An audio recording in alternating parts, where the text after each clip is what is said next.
가장 가까운 사람이 이런 말하면 즉시 관계를 끊어야 합니다. 후회해도 늦습니다. 당신의 마음에 너무나도 깊은 상처를 남길 수 있기 때문입니다. 소중한 사람이 건넨 한마디에 세상이 무너지는 듯한 경험, 혹시 해보신 적 있으신가요? 친하다는 이유로 더 아프게 다가오는 말들, 늦게서야 그 진실을 깨닫고 괴로워하는 관계의 모습에 대해 오늘 우리는 함께 이야기 나누고자 합니다. 때로는 낯선 이의 모진 말보다 가장 익숙하고 믿었던 사람의 작은 목소리 하나가 우리 마음을 훨씬 더 깊고 조용하게 부서뜨리기도 합니다. 당신은 결코 혼자가 아닙니다.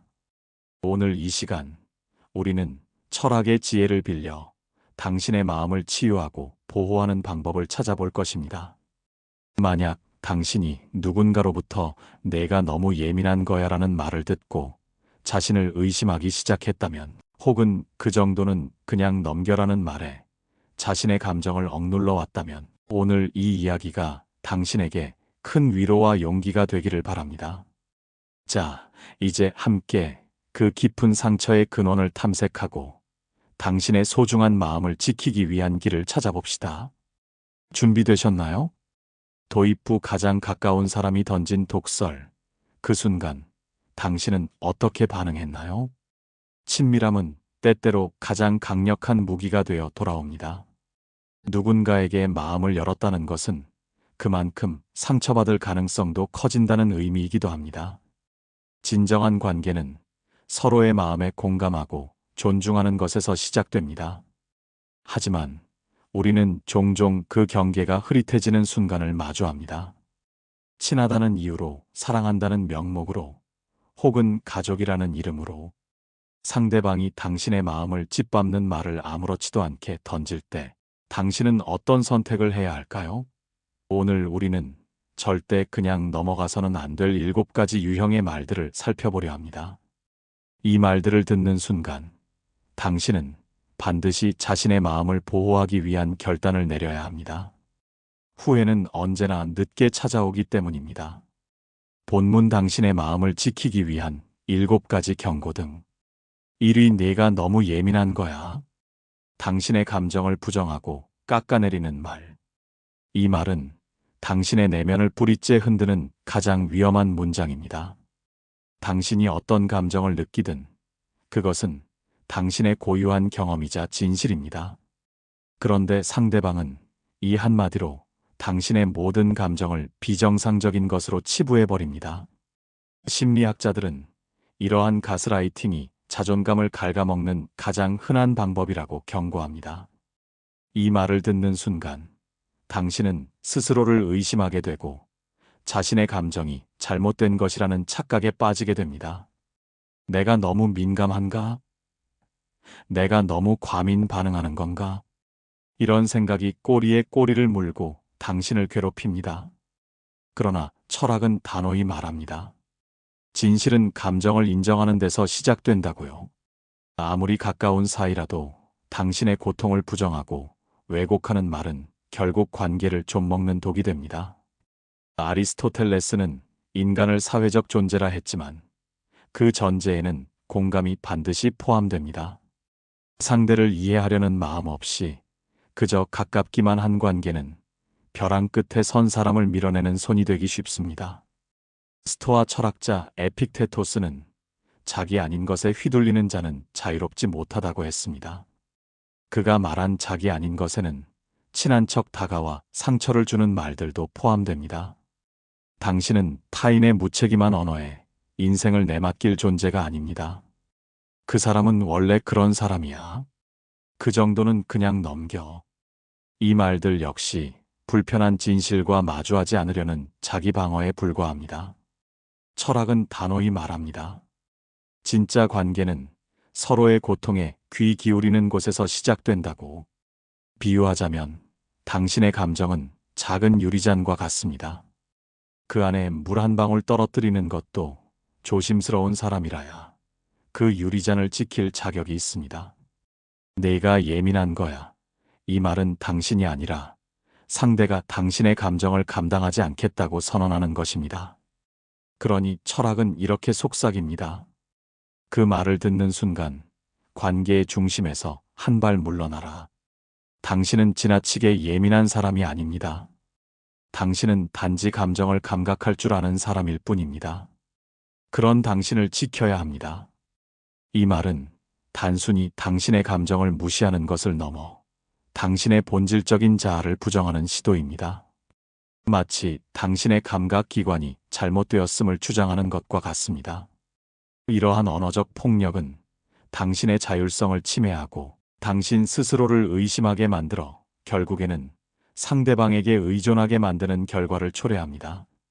당신의 감정은 당신의 내부 신호등이며 위험을 알리는 중요한 경고음일 수 있습니다. 그것을 무시하게 만드는 것은 당신을 무방비 상태로 만드는 것과 같습니다. 이러한 상황이 반복되면 당신은 점차 자신의 내면의 소리를 듣지 못하게 되고 결국에는 진정한 당신의 모습을 잃어버리게 될 수 있습니다. 당신은 당신의 감정을 존중하고 보호할 권리가 있습니다. 상대방이 당신의 감정을 예민하다고 치부할 때 그것은 그들이 당신의 감정적 경계를 침범하고 있다는 명확한 신호입니다. 이 신호를 무시하지 마십시오. 당신의 마음은 당신이 지켜야 할 가장 소중한 보물입니다. 당신의 감정을 존중하지 않는 관계는 결코 건강할 수 없으며 오히려 당신의 정신적 건강에 해로운 영향을 미칠 수 있습니다. 자신을 보호하는 것은 이기적인 행동이 아니라 자신을 사랑하는 가장 기본적인 방법입니다. 당신의 감정은 당신의 일부이며 당신의 존재를 구성하는 중요한 요소입니다. 그 누구도 당신의 감정을 함부로 재단하거나 평가할 수 없습니다. 이위 내가 너를 위해서 하는 말이야. 사랑이라는 이름으로 당신을 통제하려는 말. 이 말은 겉으로는 당신을 위하는 듯하지만 실상은 당신의 선택과 행동을 통제하려는 의도가 숨어 있습니다. 진정한 조언은 상대방의 자율성을 존중하며 선택은 오롯이 당사자의 몫이라는 것을 인정합니다. 하지만 이 말은 당신의 의지를 꺾고 자신의 생각대로 당신을 움직이려는 교활한 시도일 뿐입니다. 이런 말을 자주 하는 사람이라면 그들은 당신을 인격체가 아닌 자신의 소유물처럼 여기고 있을 가능성이 높습니다. 칸트는 그 어떤 목적을 위해서도 인간을 수단으로 대하지 말라고 했습니다.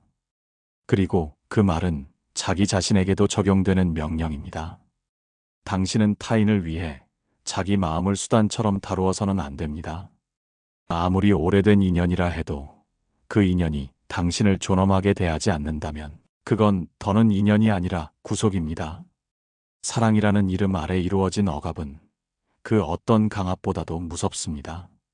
그들은 당신을 위해서라고 말하지만 그 말 끝엔 언제나 당신의 감정이 깎이고 자율이 꺾였습니다. 이 말의 이면에는 내가 더 잘 알고 있으니 내 말을 따라라라는 오만한 태도가 깔려 있습니다. 그들은 당신의 독립적인 사고와 판단 능력을 신뢰하지 않으며 당신이 스스로의 길을 선택하고 책임지는 것을 원치 않습니다. 이러한 태도는 당신의 성장과 자아 실현을 가로막는 장애물이 됩니다.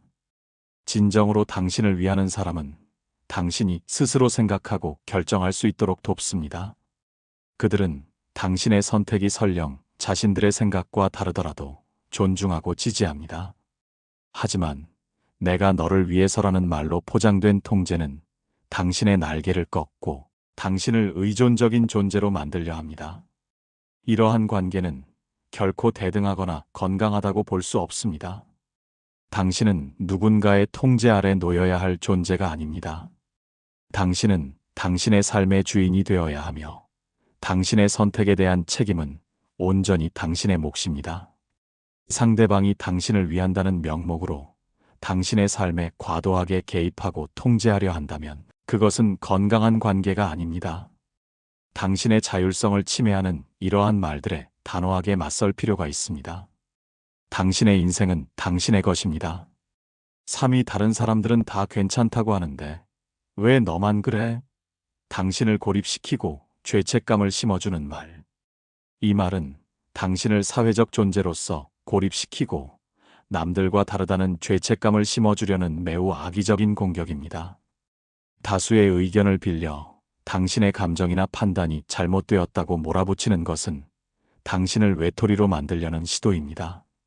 진정한 관계는 서로의 개성을 존중하고 다름을 인정하는 데서 출발합니다. 당신은 결코 다른 사람들의 기준에 맞춰 살 필요가 없습니다. 니체는 말했습니다. 도덕이란 가장 교묘한 폭력의 이름일 수 있다고.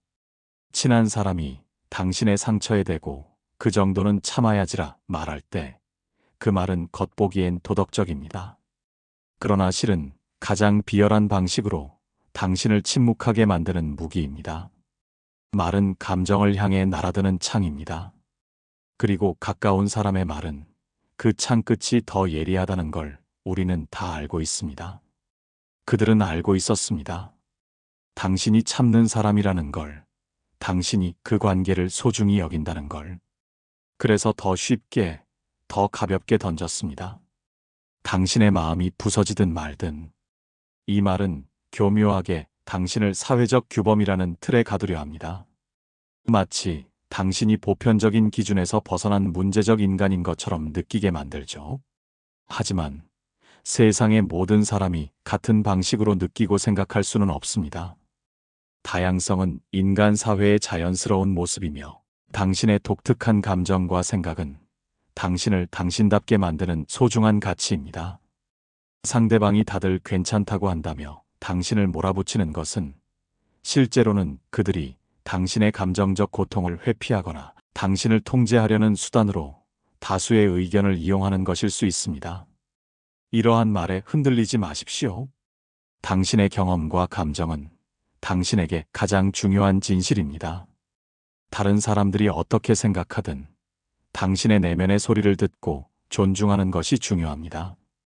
당신은 다른 사람들과 다르다는 이유로 죄책감을 느낄 필요가 없습니다. 오히려 그 다름이 당신을 특별하게 만듭니다. 당신의 고유한 개성과 감성을 존중하지 않는 관계는 당신의 자아를 억압할 뿐입니다.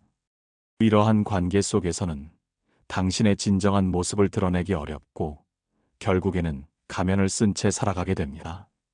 사위 너 없이 내가 어떻게 살아? 당신에게 과도한 책임을 지우는 의존적인 말. 이 말은 상대방의 삶에 대한 책임을 당신에게 전가하려는 매우 위험한 말입니다. 당신을 자신의 삶의 유일한 구원자나 지지자로 만드는 것은 건강하지 못한 관계의 전형적인 모습입니다. 당신은 그 사람의 삶을 책임질 의무가 없습니다. 진정한 관계는 서로의 독립성을 인정하고 각자의 삶을 존중하는 것입니다.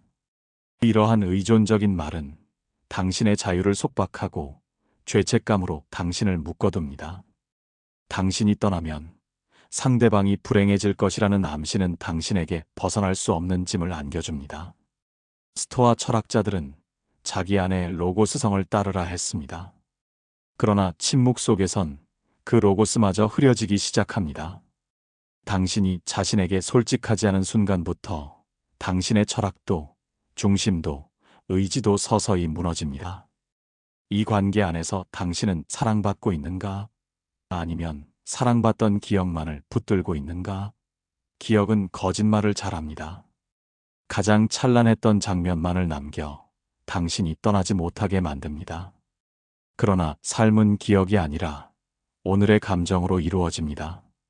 이 말은 당신의 삶을 상대방의 삶과 불가분의 관계로 묶어버리려는 시도입니다. 마치 당신의 존재가 상대방의 생존에 필수적인 것처럼 느껴지게 만들죠. 하지만 모든 사람은 각자의 삶을 살아갈 능력이 있으며 타인에게 전적으로 의존하는 관계는 어느 한쪽에게 너무 큰 부담을 지우게 됩니다. 이러한 관계는 사랑이 아니라 일종의 감정적 인질극에 가깝습니다. 당신은 누군가의 행복을 책임져야 할 의무가 없습니다. 당신의 삶은 당신의 것이며 상대방의 삶은 상대방의 것입니다. 이 경계를 명확히 설정하는 것이 건강한 관계를 유지하는데 필수적입니다. 상대방이 이러한 의존적인 언어를 사용하여 당신을 붙잡으려 한다면 그것은 그들이 자신의 감정적 문제를 스스로 해결할 능력이 없음을 인정하는 것과 같습니다. 이러한 상황에서 당신이 할 수 있는 최선은 그들에게 건강한 독립성을 배울 기회를 주는 것입니다. 당신은 그들에게 족쇄가 될 필요가 없습니다. 당신의 삶을 온전히 살아가기 위해서는 이러한 감정적 속박에서 벗어나야 합니다. 오위 내가 해준 게 뭐가 있는데? 당신의 희생을 당연시하고 부정하는 말. 당신의 노력과 희생을 당연하게 여기며 심지어는 아무것도 해준 것이 없다고 비난하는 말은 관계의 균형을 완전히 무너뜨리는 행위입니다. 이는 당신의 존재 가치 자체를 부정하는 것과 다름없습니다. 진정한 관계는 서로의 기여를 인정하고 감사하는 마음을 기반으로 합니다. 만약 상대방이 당신의 희생을 폄하하거나 더 많은 것을 요구한다면 그 관계는 이미 일방적인 착취의 형태로 변질되었을 가능성이 높습니다. 당신의 감정, 당신의 표현, 당신의 울컥함과 눈물 모두 불편한 것으로 밀쳐두고 노자의 돈은 있는 그대로 흐르는 것을 말합니다. 억지로 방향을 바꾸는 강물은 결국 언젠가 둑을 무너뜨리고 터져버린다고요. 당신의 감정은 그 어떤 정당화보다 먼저 존재 자체로 정당합니다. 그들이 불편해했던 건 당신이 예민해서가 아니라 당신이 솔직했기 때문입니다. 그들은 당신의 투명함 앞에서 자신의 불투명함을 견딜 수 없었을지 모릅니다. 그래서 당신을 탓했습니다. 당신이 틀렸다고, 당신이 유별하다고. 이 말은 당신이 관계를 위해 얼마나 많은 것을 쏟아부었는지를 무시하고 당신의 기여를 완전히 지워버리려는 시도입니다. 마치 당신이 아무런 가치도 없는 존재인 것처럼 느끼게 만들어 더 많은 것을 요구하려는 전술일 수도 있습니다. 건강한 관계에서는 서로의 기여를 인정하고 감사하는 마음이 필수적입니다. 하지만 이러한 말을 내뱉는 사람은 당신의 노력을 인정하지 않을 뿐만 아니라 오히려 당신을 죄책감에 시달리게 만들어 자신의 이득을 취하려 합니다. 당신의 희생이 당연하게 여겨지는 관계는 결코 오래 지속될 수 없습니다. 그리고 그러한 관계는 당신의 자존감을 서서히 파괴할 것입니다. 당신은 당신의 노고와 헌신에 대해 정당한 대우를 받을 자격이 있습니다. 상대방이 당신의 기여를 무시하고 폄하한다면 그 관계는 당신에게 독이 됩니다. 당신은 누군가에게 착취당하거나 이용당해야 할 존재가 아닙니다. 유기 과거에는 이렇지 않았잖아. 당신의 변화를 거부하고 과거에 얽매이게 하는 말. 사람은 성장하고 변화하는 존재입니다. 그런데 상대방이 당신의 현재 모습을 인정하지 않고 과거의 당신에만 집착하며 비난한다면 이는 당신의 성장을 방해하고 과거에 묶어두려는 시도입니다. 진정한 관계는 상대방의 변화를 수용하고 함께 성장해 나가는 것입니다. 이 말은 당신이 자신답게 살지 못하게 만들고 상대방이 원하는 과거의 당신으로 돌아가기를 강요하는 것입니다. 노자는 말했습니다. 스스로를 아는 자가 지혜롭다고. 자신이 어디까지 감당할 수 있는지를 아는 사람만이 타인과의 관계에서도 주체로 설 수 있습니다. 가장 깊은 외로움은 사람이 없는 데서 오는 게 아니라 사람이 있는데도 내 마음이 외면당할 때 찾아옵니다. 가족인데, 친구인데 그 정도도 못 참아. 이 말들은 따뜻한 듯 들리지만 실은 당신의 자리를 점점 밀어내고 있다는 신호일 수 있습니다. 사람의 마음은 집과 같아서 초대하지 않은 사람이 자꾸 문을 열고 들어오면 결국 그 집은 당신 것이 아니게 됩니다. 이 말은 당신이 진화하고 발전하는 것을 부정하고 과거의 당신이라는 프레임에 가두려 합니다. 마치 당신은 영원히 변하지 않는 고정된 존재여야만 한다는 듯이 말이죠. 하지만 변화는 삶의 자연스러운 과정이며 우리는 항상 새로운 경험을 통해 배우고 성장합니다.